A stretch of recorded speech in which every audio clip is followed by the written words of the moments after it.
Hello friends, आप देख रहे हैं आपका चैनल शेयर बाजार विद आयुष। और दोस्तों, जिस बात की हमको आशंका थी वो ही होता हुआ नजर आया। आज बाजार में 1% से ज़्यादा निफ्टी गिरता हुआ नजर आया। करीबन 22,270 के आसपास निफ्टी की क्लोजिंग हमको देखने को मिली। 246.90 पॉइंट्स निफ्टी जो है वो आज गिरा है। और जैसे मैंने कहा, इस तरह की एक्सपेक्टेशन थी और नो डाउट वैसा ही हुआ। आज गैप डाउन हमारी ओपनिंग हमको देखने को मिली और वो गैप डाउन ओपनिंग जो है वो गैप डाउन ही रह गई। मतलब बाजार उसके बाद भी और तेजी से नीचे गया था। ज़रूर एक समय पे लगा कि रिकवरी आ रही है, बट वहाँ से भी बाजार दिन के दौरान आखिर में नीचे ही जाकर बंद होता है। करीबन आज 22,259 का आज का दिन का लो था और 22,272 पर दोस्तों निफ्टी की अगर क्लोजिंग हमको देखने को मिल रही है तो इसका मतलब ये कि दोस्तों मार्केट में अभी भी सेलिंग प्रेशर जो है वो काफ़ी हावी हमको देखने को मिल रहा है। सेम सिचुएशन देखिए बैंक निफ्टी के अंदर भी थी। करीबन बैंक निफ्टी आज 817 पॉइंट से ज्यादा करेक्ट होता हुआ नजर आया। करीबन 47,747 पर जाकर बैंक निफ्टी ने अपनी क्लोजिंग दी है। बड़ी बात क्या है, 1.63% से ज्यादा दोस्तों बैंक निफ्टी आज नीचे बंद हुआ है। ऑलमोस्ट दोस्तों आप देख सकते हैं कि यहाँ पर जो बैंक निफ्टी का लो है करीबन 47,725 का और 47,773 पर जाकर याद रखिएगा बैंक निफ्टी की क्लोजिंग है। तो दिन के लो उसके नज़दीक ही हमको क्लोजिंग देखने को मिल रही है। द थिंग इज कि देखिए मार्केट के अंदर कोई रिलीफ हमको देखने को नहीं मिला। ऐसा लगता है, देखिए होता क्या है ना यूजुअली कि मार्केट जब गैप डाउन खुलता है तो बहुत बार देखिए फॉलो अप बाइंग आ जाती है, राइट। क्योंकि निचले लेवल्स पर जब मिल रहा है तो लोग बाइंग करना स्टार्ट कर देते हैं। बट आज एग्जैक्टली ऐसा नहीं हुआ। अब इसके पीछे का कारण क्या है? इसके पीछे का एक बड़ा कारण है कि यहाँ पर कुछ खबरें ऐसी आ रही थी पहले कि दोस्तों जो इजराइल है वो डेफिनेटली रिटालिएट नहीं करेगा। अमेरिका ने उनको कहा था कि आप रिटालिएट ना करें। अमेरिका ने भी देखिए ईरान का जो पूरा यहाँ पर जो उनकी तरह किया गया था, जो ड्रोन्स डाले गए थे उसको कंडेम किया और कहा कि ये गलत अटैक था। दूसरी बात, अमेरिका ने इजराइल के डिफेंस की तारीफ करी। उन्होंने बोला कि ऑलमोस्ट जो भी ड्रोन्स आए थे हमने उसको इंटरसेप्ट कर लिया। लेकिन प्रॉब्लम कहाँ पर आई? तो इसी बात को लेकर हम कह सकते हैं कि मार्केट के अंदर ये था कि रिकवरी आ जाएगी, कोई प्रॉब्लम नहीं आएगी।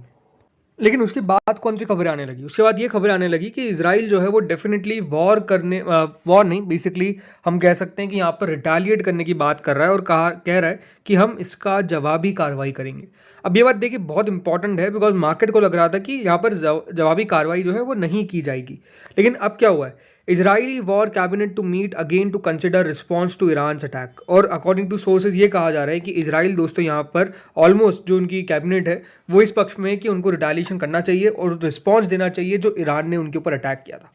इसका मतलब क्या है? इसका मतलब ये है कि डेफिनेटली दोस्तों फिर से हम हाई अलर्ट पर है, क्योंकि यहाँ पर एक अगर फिर से एस्केलेशन होता है तो नो डाउट ये मार्केट के लिए अच्छी बात नहीं है। क्योंकि सबसे इंपॉर्टेंट क्या था? सबसे इंपॉर्टेंट तो यही था ना कि यहाँ पर रिटालिएशन देखने को नहीं मिलेगा और हो सकता है कि यहाँ पर जाकर जो अभी स्थिति है वो रुक जाए। लेकिन क्योंकि आपको पता ही है कि इजराइल ये मानता है कि अगर कोई उनको मारे तो वो डेफिनेटली 2 से 3 गुना ज़्यादा मारते हैं। तो एग्जैक्टली वही सिचुएशन अब हमको देखने को मिल रही है कि यहाँ पर इजरायली जो कैबिनेट है वो हो सकता है कि यहाँ पर एस्केलेशन के ऊपर बात करे, जो दोस्तों बाजार को पसंद नहीं आया। हमारे बाजार को तो स्पेसिफिकली पसंद नहीं आया।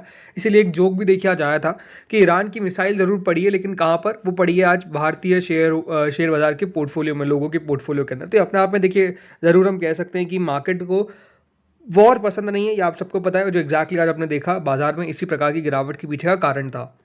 और इसी कारण दोस्तों अभी काफ़ी ज़्यादा हम कह सकते हैं डाउट बना हुआ है सारी कंट्रीज़ के अंदर भी। यही डाउट है कि कितना और ये कॉन्फ्लिक्ट जो है वो बढ़ सकता है। इसलिए दोस्तों जो एयरलाइंस हैं उनको भी अपना पूरा कह सकते हैं कि रीरूट करना पड़ा यहाँ पर। जो भी उनकी एयर स्पेस है सबको देखिए रीरूट करना पड़ रहा है, बिकॉज पता नहीं कि कब जाके क्या हो जाए। इसीलिए अगर आप देखेंगे, Iran first direct attack from soil on Israel over the weekend has complicated flights in one of the most densely traversed region of the world, forcing airlines to choose lengthy detours from cities like London और Paris to destination in the Persian Gulf और India. इसीलिए दोस्तों यहाँ पर आप कह सकते हैं कि जो फ्लाइट की प्राइजेज है जो पहले उधर से आती थी उसमें आपको और इंक्रीज देखने को मिल रहा है। ये सब चीज़ें देखने को मिल रही है, राइट। बट एक और बात आपको बताता हूँ। एक और बात क्या है कि दोस्तों मान लीजिए आज कुछ भी ऐसा नहीं होता तब भी हमारे शेयर बाजार गिरते ही गिरते। उसके पीछे का रीजन क्या है आपको पता ही है कि देखिए यूएसए के मार्केट्स ने फ्राइडे के सेशन में अच्छी खासी गिरावट दिखाई थी, जिसका रिएक्शन हमको देखना ही था। अब ये बात ध्यान रखिए, 4 और कौन से रीजन है जिसके कारण मार्केट गिरेगा। पहली बात तो क्या है? Oil prices. देखिए जिस तरीके से ये रिटालिएशन हमको देखने को मिल रहा है ईरान ने जो किया, उससे देखिए फिर से जो ब्रेंट क्रूड है वहाँ पर आज हमको तेज़ी देखने को मिली, वैसे तो अभी थोड़ा सा नीचे आ गया है, बट द थिंग इज $90 के पास दोस्तों यहाँ पर जो WTI क्रूड है वो भी ट्रेड कर रहा है, जो अपने आप में देखिए बढ़िया बात नहीं है, बिकॉज जितना दोस्तों यहाँ पर कच्चा तेल ऊपर ट्रेड करेगा उतना देखिए मार्केट के लिए अच्छा नहीं है। इसलिए still the market is afraid that a broader regional conflict may hit oil traffic through the Middle East to investors relieve the damage on the Israeli side due to the missile attack was minimal.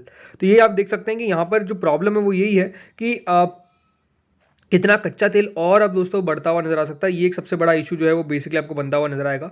Second बात क्या है, second बात है US inflation और dollar appreciation. देखिए लगातार जिस तरीके से यूएस के इन्फ्लेशन ने हमको उस दिन चौंकाया था, जो आंकड़े निकल कर आए, और जिस तरीके से लगातार दोस्तों डॉलर एप्रिसिएट कर रहा है, ये अपने आप में एक और बड़ा इशू है, जिसके कारण दोस्तों यहाँ पर मार्केट्स में आपको गिरावट देखने को मिल रही है।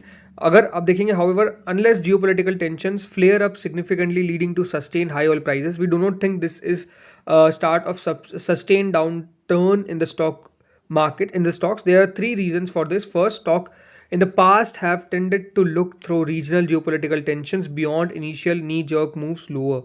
ये देखिए साफ बात कही। वैसे तो देखिए मतलब इसके पीछे का कारण मतलब क्या है, मतलब यही है कि पहले भी ऐसा नहीं कि देखिए ऐसी हमने खबरें नहीं सुनी, पहले भी आपने खबरें सुन रखी है। बाजार जरूर दोस्तों एक जॉक नहीं, एक आपको जोर से गिरावट दिखाता है, बट बाद में रिकवर कर जाता है। ये हमने देखा है, जैसे कि रशिया यूक्रेन में हुआ था जो फेब में, आपको बताइए बाजार पूरा रिकवर कर गया था, वो बात कर रही है। तीसरी बात जिसके ऊपर शायद तक काफ़ी कम लोग बात कर रहे हैं वो यही है कि दोस्तों इंडिया मॉरिशस की जो टैक्स ट्रीटी है उसमें बड़ा बदलाव हो रहे हैं, और लगातार दूसरे जो अमेंडमेंट हुए हैं, इंडिया ने जो अमेंड किया है double taxation avoidance agreement with Mauritius to prevent misuse for tax evasion और अवॉइडेंस।